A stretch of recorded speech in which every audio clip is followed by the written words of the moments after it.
अस्सलाम वालेकुम दोस्तों, उम्मीद है आप सब लोग खैरियत होंगे। भाईजान, कल यकम मार्च मंगल के दिन आप सबको पता है कि इसराइल मराज की छुट्टी होगी। ओमान में गवर्नमेंट और प्राइवेट इदारे बंद रहेंगे।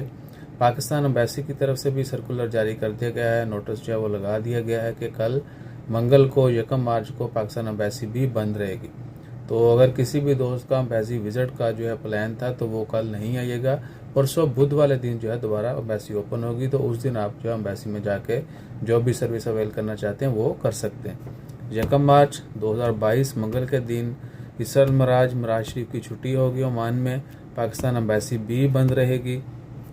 तो अगर किसी दोस्त का प्लान है एम्बेसी विजिट करने का कल, तो कल नहीं कीजिएगा, परसों 2 तारीख को बुध या फिर ऑनवर्ड बाकी डेज जो हैं वो आप विजिट कर सकते हैं। तो अपना ख्याल रखिएगा, इबादत कीजिए, हमेशा बावजू रहिए, बड़ों का अदब, छोटों पर रहम कीजिए।